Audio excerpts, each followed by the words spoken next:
Starting your own practice is hard for many chiropractors. It's riddled with both struggles and successes. But here at the Chiropractic Philanthropist, we make it easy by having chiropreneurs and entrepreneurs share their struggles and lessons learned in life and business so that you don't have to make the same mistakes. And now here's your host, Dr. Ed Osborne.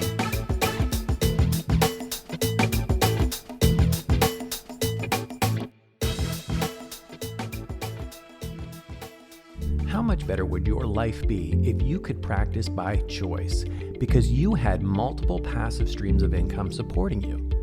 Go to moneyripples.com or find their podcast, The Chris Miles Money Show, to learn more. Hey, TCP listeners, it's been a while. I haven't done a recording in quite some time, so I might be a little rusty. I have an incredible guest, though, today, and that is actually Galen Nuttall. Galen, how you doing? Good. How are you? Awesome. I get to talk about something I love to talk about today. I hope I get to talk about that, and that's about money and finances. Yes, definitely. That's what I know a lot about, so that's probably something we should talk about. Well, this is my hook. That's my hook to keep people here and listening today. So what we love to start these podcast interviews with is really just talk about you. Like, tell us a little bit about who you are, and then we'll kind of link that into why you're on this podcast today. Absolutely. Yeah. So my name is Galen Nuttall. I'm a financial planner in Eastern Ontario. I have a wife and 2 children, and I'm kind of like the Dos Equis man of financial advisors. I have quite an interesting background in the sense that I've lived in 4 different countries on 3 different continents. I have 3 passports, so I'm a citizen of 3 different countries, which I hope is legal because I keep telling everyone that, and it's getting out there that I have three passports. Speak 3 languages, and so lived quite a variety of experiences. And then just a couple of years ago, 9 years ago, my wife and I settled in Eastern Ontario. And ever since then, I've been pretty much building my business as a financial planner, specifically helping Canadian doctors with money issues. So why Canada? I mean, you could have gone to any one of these 3 countries. So why Canada? What was the pull? Yeah, that's a good question. I mean, we even had other offers on the line. Like every time I tell people, especially in the winter, that we could have ended up in Costa Rica, people are like, why did you end up in a place that gets so cold if you could have ended up in Costa Rica? Long story short is my wife got a job in Canada, and I was a teacher at the time. And we said, well, she was a chemical engineer at the time. I was a teacher at the time. To see how life changes, neither of us are doing either of those things right now. We moved here with her job in the thoughts that I could get a job teaching anywhere. And for anyone who's been in the Canadian public school system, especially in this part of Canada, not the case. There's kind of too many teachers. It goes through phases. But anyways, there were no jobs. And so my financial planner said, Galen, I think you'd make a good one. And I initially said, hell no. I was not interested at all. A lot of reasons, but first and foremost was I was concerned. I didn't understand what the job entailed. And so I was a little bit, my biggest concern was, will this match my personal spiritual beliefs around my purpose to help others and to serve others? And I wasn't 100% sure if I'd be able to do it in the capacity of financial planner. And then after 8 months of interviewing them and just digging deep into what it all meant, I decided, yes, it would. And so I went for it. Wow. So it wasn't like you jumped right in. I mean, I like how you say, spiritual, but also, personal beliefs of like, is this really going to be something to help other people, but also fill you, right? Like fill your soul. Yeah, absolutely. I mean, I was a teacher in teaching. I love teaching. And I mean, one of the things I've been able to do, and it's really taken me a while to embrace, is, I mean, I have a master's in education. I taught for 10 years. And so my superpower is taking complex things and making them simple.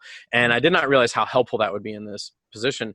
But recently I saw a study, and it said that I think almost half of people are more confused about their finances after they meet with their advisor than before. And so I'm on a big journey and mission to make things simple for people. And so years of teaching fractions to grade 5 kids has helped me develop that skill. But yes, absolutely. Like, I mean, I think there's a lot of negative perception towards the idea of anyone who's helping someone with their finances. And I just had no clue what it was. Like, I'd never had an advisor.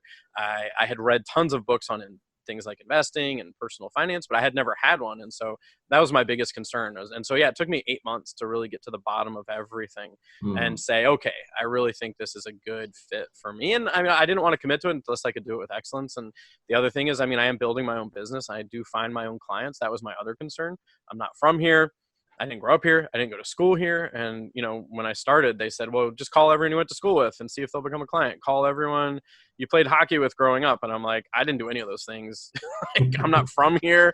I've got no family here.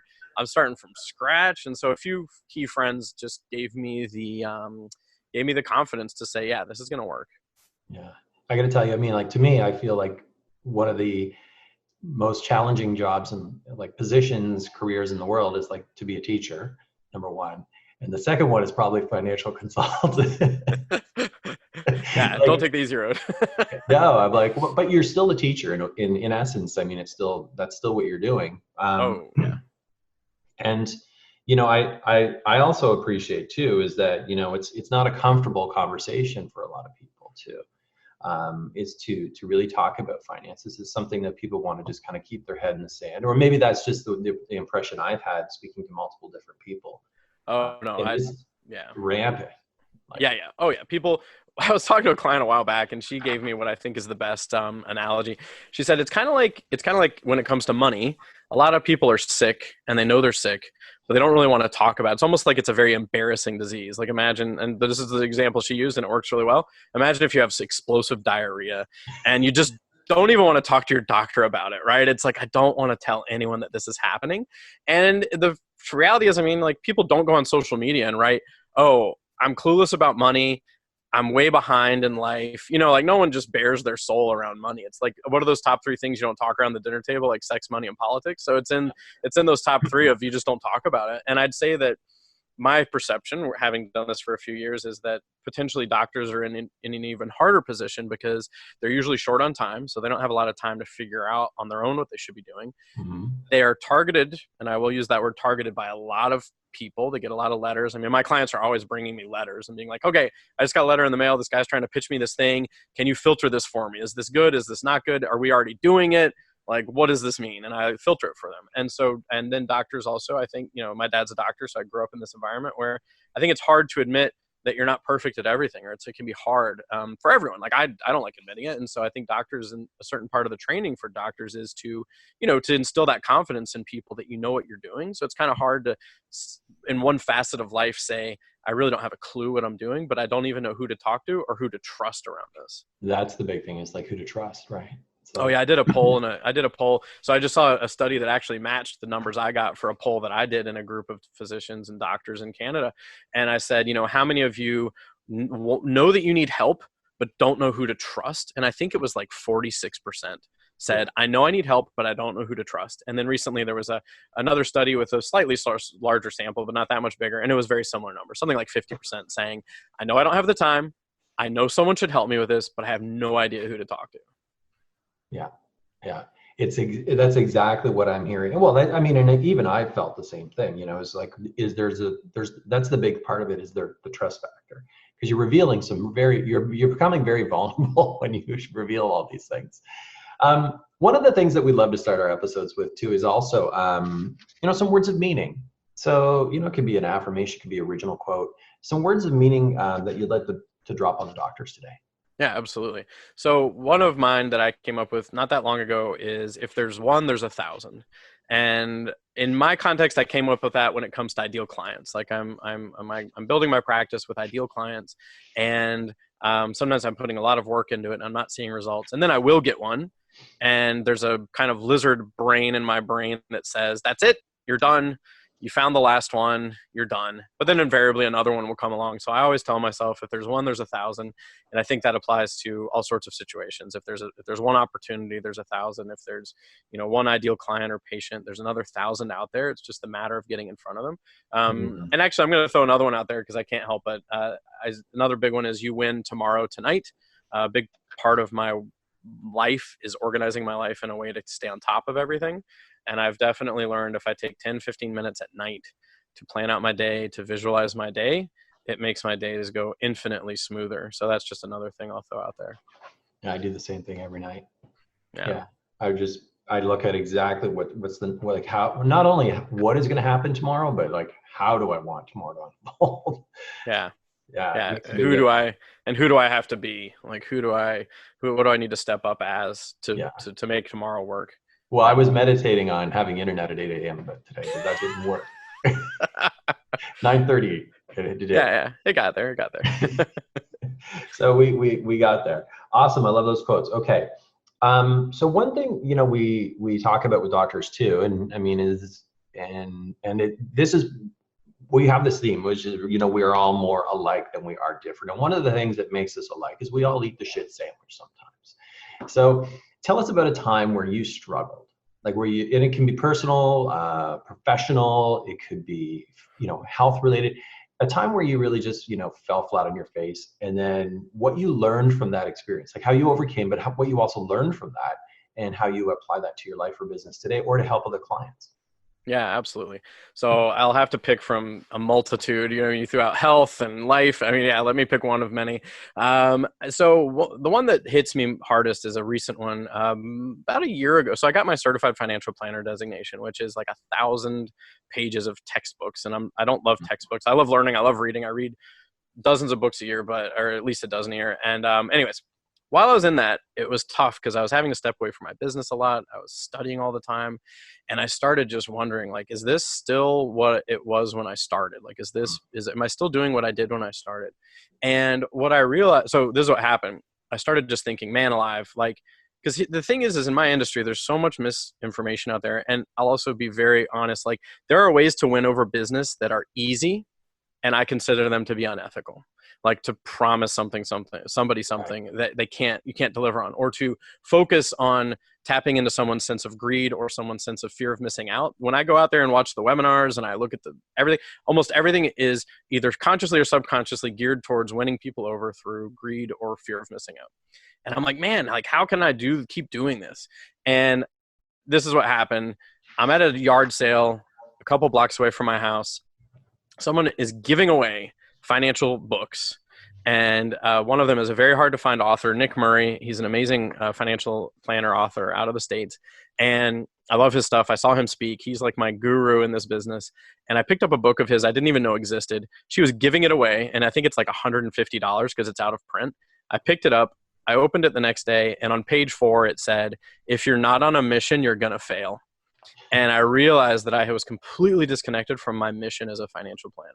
And it was starting to show in my, in the way I was feeling about everything. Like I just felt like I was fighting this uphill battle against the common, what's out there, the common collective of what's out there. And so that snapped me back. And I'm really thankful it happened. I think it was some sort of intervention there on a cosmic level that this book landed in my hand at the exact time I needed it. So the beautiful thing is in the last year since then, I've been on just the rampage of starting a podcast around financial planning, writing some extensive guides around financial planning, giving more talks, I do a lot of public speaking. And just like back on it and back in line with my mission. I love this. I'm also just going to pull something from what you're saying here too, is number one, a lot of chiropractors, a lot of doctors, we're all mission based, or at least that's what I would like to believe is why we became doctors, right? Mission to help others. But, you pull from this too about fear-based marketing. And this is one of the things I'm actually going to talk about when I'm speaking soon on, is that really what we're talking about is like you want people to feel something in order for them to invest in you, right? To trust you, right? And you can go, hey man, I'm going to scare the crap out of you. I'm going to, go for the fear. Or you can actually show them like another feeling, which is possibility. Hey, here's the possibility. And I find that's the one that's way more effective, right? And that's also what I find like with what you do and the work that you do is you're not really showing people, hey, here's the lack of what you're actually showing them, hey man, look, yes, here's where you are, but here's where you could be. There's the possibility, right? Absolutely. And that's part of what, so when I started in the business, so anyone who's been in, so I mean, at the end of the day, when someone starts as a financial advisor, they get sales training. And sales training, I say, is fairly ubiquitous. And one of the things that it's called this is you have to go out and quote unquote disturb the prospect. Like you're supposed to go out and you're supposed to say things to people so that they lose confidence in their existing plan. They lose confidence in their existing advisor. And I've made a list of the top 10 things advisors say about other advisors to torpedo a perfectly good plan. And I've seen it happen. And it sat so ickly with me. Like it sat in my chest as like this disgusting thing that I was supposedly going to go out and do. And I was like, I can't do that. Like, I don't want to go around trying to make people feel worse about what they're doing. And I thought like, am I the only one? Like, is there a better way to do this? Am I just not cut out for this. And again, my buddy Nick Murray, crack open his book and he's like, yes, you can win business probably faster by appealing to fear and greed than you can to appealing to opportunity and possibility.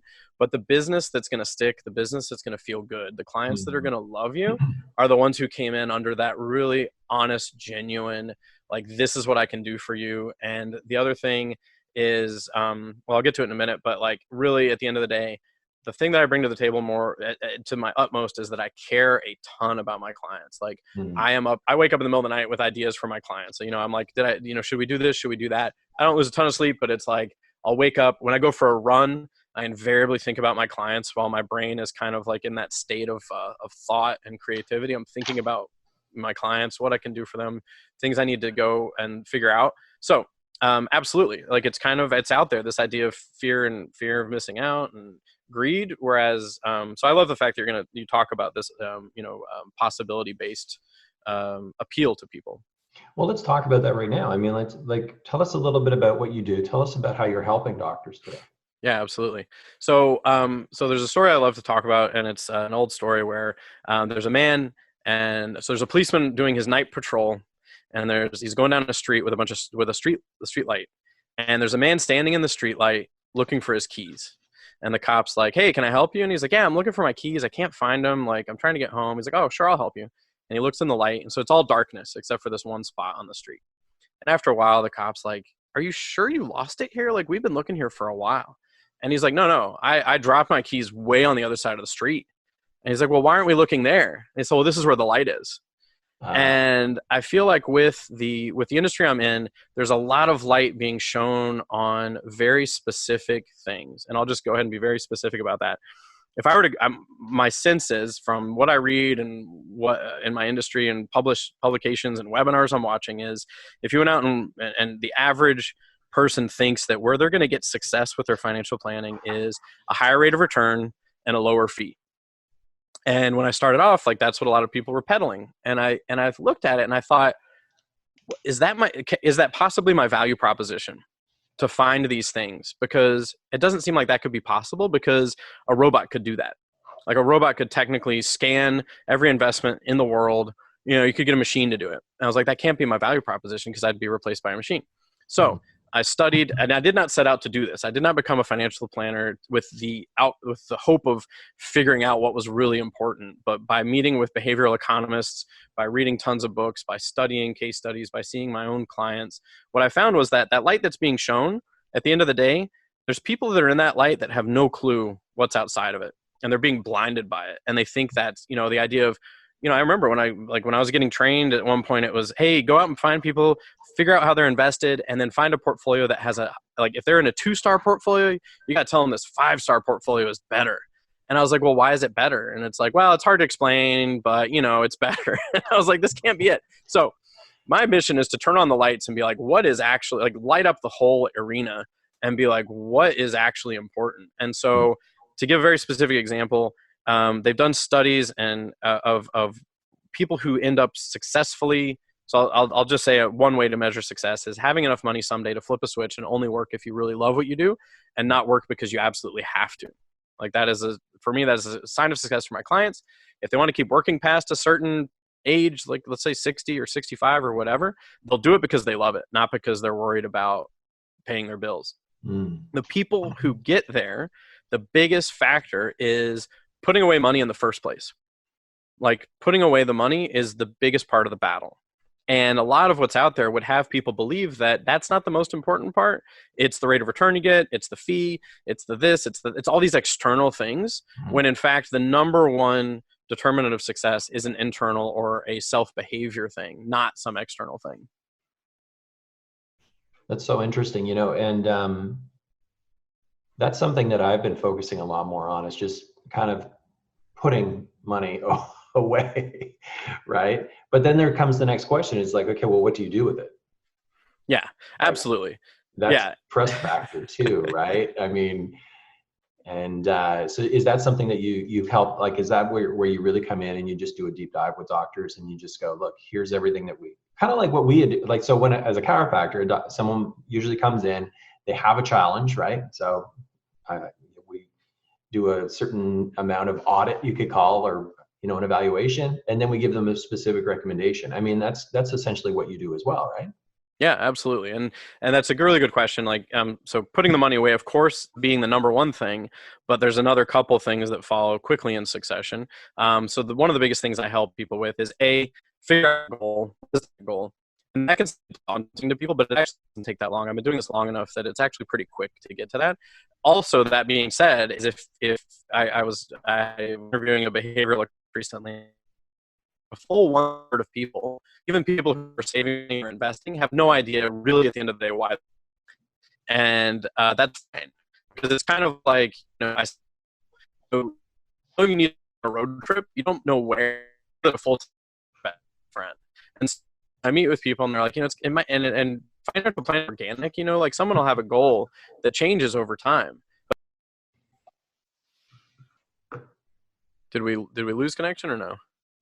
I don't know if that's me or you, but we're back on. Okay. So I might like a roadmap, but you don't know where you're going, or without a roadmap. Right. Awesome. Yeah. So at the end of the day, so setting that goal, so a full 1/3 of people don't know necessarily what their goal is for their investments. And that used to really bother me, but then I interviewed a behavioral economist recently, and they've done studies where a lot of people are in that boat, and it's actually higher for people who are 45 and up as to what their actual goal is. And I think that's because, the kids have moved out for a lot of people. Maybe they've hit a certain level of success in their career, and now they're kind of in this window of, well, I'm saving money, but I'm not really 100% sure why. And I say to people, like, you're not going to regret having done that. So then the next thing you asked is like what to do with it. So what I really help doctors with is the how to use, if they have a corporation, how to make the most of it.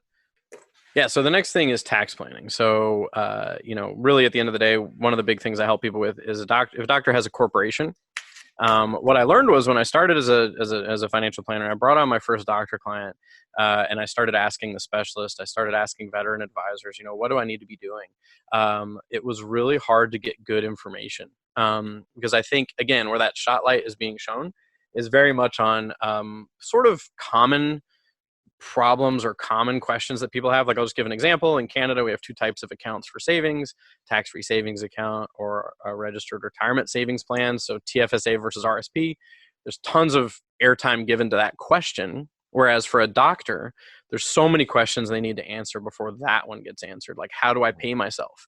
How consistent is my income? How do I use my corporation if there is a corporation? How much do I save inside of it? How much do I take out of it?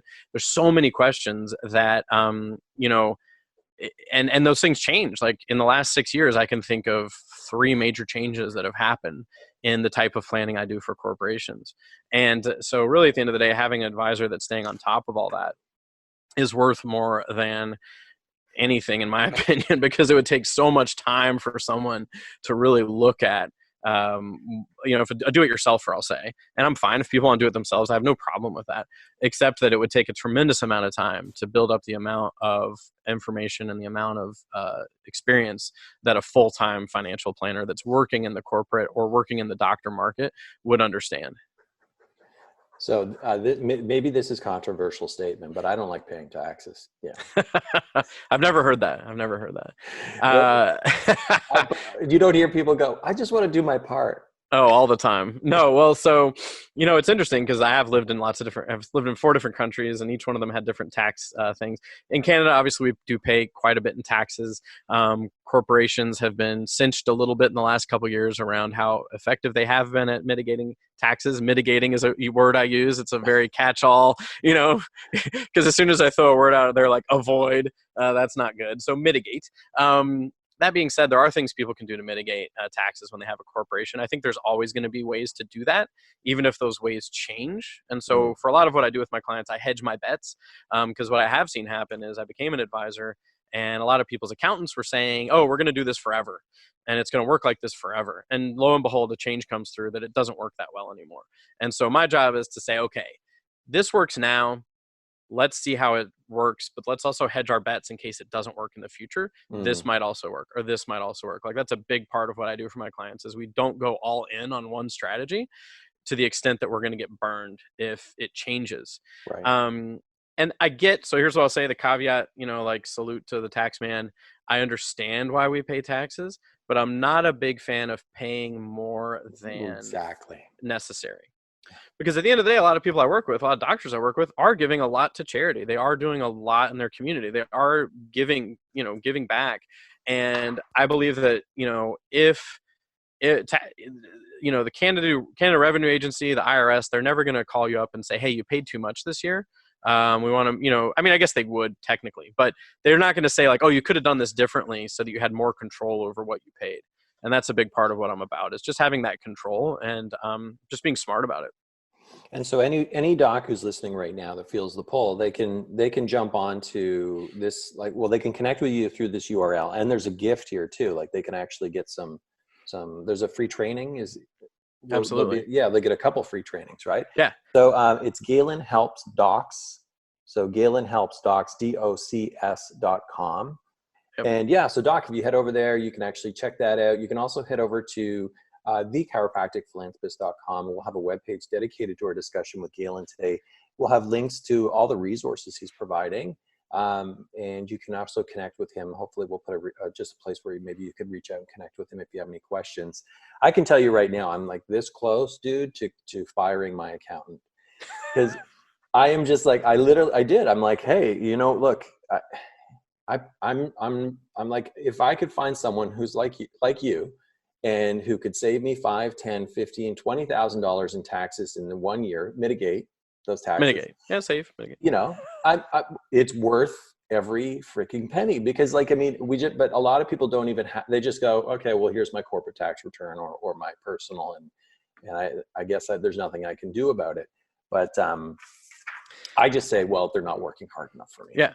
Well, so here's the thing, like, it's kind of like building a house. Like, imagine, so when you build a house, you've got the contractor and he needs to hire a plumber, he needs to hire a drywaller, he needs to hire an electrician. And what I find is a lot of doctors, you're forced to work, like a doctor with a corporation has to work with an accountant. You have to work with a lawyer to become incorporated. You don't have to work with a financial planner. Like, you're not forced to. No. And so as an individual, you have to say, well, does this make sense? And at the end of the day, what I find with accountants and lawyers, and specifically with accountants, I don't want to pick on them too much because they obviously provide a valuable service. But that being said, a lot of times it's kind of like if you just handed your plans over to the electrician or the plumber for your house. I'll just say plumber. And imagine the electrician starts at one corner of the house and the plumber starts at the other. And when they meet, it's probably going to be bad news because they didn't talk to each other. They didn't look at the big picture. And so the advisor, what I find is the role of the advisor in someone's life is to look at the big picture and the long term. Like, I can't think of a client off the top of my head for whom I do not have a 30-year vision for or more. Wow. If there's kids involved, we're talking about a 70-year vision. Like my financial plan, my kids are 8 and 11 right now. I have a financial plan that's going to influence them until they're in their 70s. So we're looking at a 60-year time horizon for my kids that I'm doing things for them and for myself. So I'm 40 or 41, 40 or 41. I can't remember. I think I'm 41. Lost track. It's irrelevant. Once you get past like 20, what does it matter? So, I've got a long road ahead of me. So at the end of the day, the good advisor is looking at the big picture in the long term. Accountants by profession don't really look at the long term because they're for an accountant to look at the long term, they'd say, well, I don't know what rules are going to change next year. I'm going to make sure you pay as little tax. Usually I'm going to help you pay as little taxes as possible this year, but I have no idea what to do for 5 to 10 years. And sometimes they're nervous about bringing an advisor on board because maybe they've been burned by a financial planner who gave a client bad advice. So they don't automatically say, oh, you should talk to this guy because he knows his stuff. And my interaction with accountants, that's, usually what happens is I look at the big picture. I come up with some ideas and I say, look, I'm happy to make sure your accountant and lawyer are on board with this. And 99.9% of the time they sign off on it and say, this is all a really good idea. And then the client oftentimes says, well, why didn't you bring this to the table, Mr. Accountant? Like, if this is such a good idea. And at the end of the day, it's because it's not what they do. Like, it's kind of like expecting the electrician to give you advice on the color of paint in your house. Like, it's not what they do. And I think the problem is people think that is what they do. Like, I have friends who are accountants who do send me referrals consistently, and they ask their clients, who's your financial planner? And the client will say, oh, you are. And the accountant will say, no. Like I know one who understands the difference in the roles will say, absolutely not. Like, I don't know if you're going to retire on time. I don't know if your family would be completely screwed if you got sick or hurt. I don't know any of those things. Like, that's what an advisor does, like, not the accountant. Yeah, and I mean, it makes total sense. Is like you really need to. Well, I'm just going to kind of back up too, because like there's a lot I'm taking from this conversation. You know, tax planning is one of them, but you know, success comes from a few things, and one of our purposes of this podcast is to help doctors become more successful. So increasing business helps, right? You become more successful, decreasing overhead, but the one key component is having a plan, like having a financial plan. And that's what a lot of doctors don't have. They focus on increasing business. They might even focus a little bit on decreasing overhead, but they don't ever have any sort of financial plan that's in place. At least this is my experience of, and I know there's docs out there that are the exception, but this is my experience so far. So I'm going to encourage everyone, reach out, talk to Galen here, and take advantage of that URL. I'll mention it one more time. It's galenhelpsdocs.com. So we're going to head to the TCP time machine. Are you ready? I'm ready. All right. So here's what we're going to do. We're going to put you in the TCP time machine. We're going to send you back to a younger version of yourself. Okay. This is right after you move to Ontario. So I have to make changes. You just moved to Ontario. And so you go back to that younger version and you met that younger version. What would you say to that younger self? I'd say someday you will know how to ice skate. Not hockey too? No, I haven't done hockey yet. I just learned how to ice skate this year. No, I just, because people are completely baffled by the fact that they meet this, 40-something white dude that doesn't know how to ice skate. It's like, what? So my daughter encouraged me to learn how to ice skate. So now I'm learning how. No, like, what would I say to my younger self? Yeah, certainly that's something that people think about. You know what, man? Like, I believe that everything happens in perfect time. There's a saying in Spanish, it's el tiempo de Dios es perfecto. In English, it's God's timing is perfect or something like that. Wow. I think it's from the Bible. And I just think that things happen the way they happen for a complete reason. Part of me thinks, I'd go back and I'd teach myself all these things I know now, be like plugging my brain into the matrix and just like fast forwarding all that knowledge and learning and everything, because I feel like it's taken me a long time to learn all this stuff. But at the end of the day, it's the journey. The journey is the destination. So I honestly wouldn't say, I'd just watch myself maybe for a day and be like, I'd observe quietly. This is good. God's timing is perfect. It's something that I say to my clients often. They'll go, I feel like I should be further ahead. And I know you hear that all the time. The same thing. They're like, I feel like I should be so much further ahead than where I am right now. And my response is always like, you're exactly where you need to be. And yeah. And it's fascinating because I talk to people and I say like, this happens all the time. I'll meet someone and they're like, I met someone when I was 20 and they said if I put $100 away like for a week, every week, and I get 5%, I'd be a millionaire by 40, but I didn't do it. And I wish I had, and like that, like all the regret, like the regret is rife, right? When it comes to money. And so I say to people like, well, past you is a bit of a jerk because past you didn't do what they were supposed to do. And future you is kind of a jerk too, because future you wants all this money you don't have. Like future you doesn't want to work anymore. Future you wants to give more money to charity and all this stuff. And it's like, but no, like you today, you're the one who has to make a decision such that future you is going to be happy with what you did. So and I definitely, I worked for a charity for so I made, when I lived in Venezuela, I made less than $60 a month for I don't know how many years on end. I didn't actually make anything more than minimum wage until I was in my 30s, late 30s. So if anyone's behind, it's me.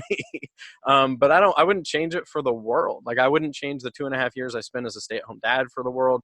I wouldn't change those 10 years I worked for a nonprofit in Venezuela for all the world. I mean, it's exactly like I'm exactly where I'm supposed to be, whether I like it or not, and just like better embrace it. Yeah, it's all, I love this. That's a perfect quote. Okay, so we'll just kind of wrap up and kind of bring things together here with some resources. So, okay, what is it that Galen's like? Okay, it's either an app, it's either a book you're reading right now, it's either it could be a podcast you're listening to. What is it that every doctor should go out and get right now? Yeah, that's a really good question. So for doctors, so I read a lot of stuff for financial planners. So I'm trying to think about what I read for doctors. So or entrepreneurs in general. Yeah. Entrepreneurs. I mean, so as far as podcasts go, I can't help but plug my own podcast. It's called A Clean Bill of Wealth with Galen Nuttall. I interview people who are either supporting doctors or doctors themselves about things they're doing to manage things like stress, manage things like work-life balance, also a little bit on the technical side around taxes. So check that out. As far as books go, I mean, here, I'll just throw one out there. Do the Work by Stephen Pressfield. Winning the Inner Battles to Be More Creative. I love anything by Stephen Pressfield. He also did The War on Art, but Actually, no, War on Art. War on Art. That's what I'm reading right now because I've read a bunch of his stuff. Anyone who's out there, he talks a lot about the resistance. And I feel the resistance like every day, and whatever you want to call it, the resistance or like self-doubt or imposter syndrome, all those things have all these different names. And the beauty of his book is it's like just these snippets. You can read one a day and you can pick up in any part of that book. And it's just all about just sitting down and doing the work and like overcoming those inner demons that and I'll just talk about myself. They want to keep me from achieving everything I can on this earth. And I'd say that's number one. And actually, I'll just throw one more out there. The Strangest Secret by Earl Nightingale. It's like this old school audio. It's like 30 minutes. I listen to it every Sunday night. And it's like this beautiful old school dude with this amazing voice, Earl Nightingale. You can find it on YouTube. And he talks about what it takes to be in the top 1-2% of performers. And it's just this universal advice of picking that goal, writing it down, putting it on an index card, putting it in your pocket. I have mine in my pocket. Let's see if I'm true to my word. I do. I have it in my pocket. It's nice and crumpled because it's been in my pocket for like 2 weeks. These are my goals of what I'm going to hit in the next 90 days. They're in my pocket. Every time I reach for my phone, which is too often, I feel that card in my pocket and I'm like, okay, what am I doing towards those goals? So anyways, those are the top three: the Clean Bill of Wealth podcast, War on Art, and The Strangest Secret, I believe it's called, by Earl Nightingale. Beautiful. All right, listeners. So you can head over to thechiropracticphilanthropist.com. And again, we're going to have a webpage dedicated to our discussion with Galen Nuttall today. We're going to have links to all of those resources he's mentioned and to his URL, which is Galen Helps Docs. Did I get that right? Yeah, Galen Helps Docs. And Galen is Galen, just in case anyone doesn't know. But yeah. GalenHelpsDocs.com. And I want to thank you so much for being on the podcast today, dude. I mean, incredibly helpful and perfect timing, seeing as everyone kind of comes to, we're coming into this new 2020, closing up the decade, and everyone is wanting to have physical and like health challenges. They're going to change and transform their lives, and they're looking at transforming their business and all these different projections, but they also need to look at, how can they transform their financial health as well. So good timing. Yeah. Absolutely. Thank you for having me on. I really appreciate it. This has been a blast. You got it. So you've heard the struggles, you've heard the successes, and this episode is done. But there's still so much more to come and so much more to learn. Head on over to thechiropracticphilanthropist.com and sign up for our newsletter, where you'll receive free practice building tips and strategies, including how to market your practice with your very own podcast and so much more. Thanks for listening, and we'll see you next time on The Chiropractic Philanthropist.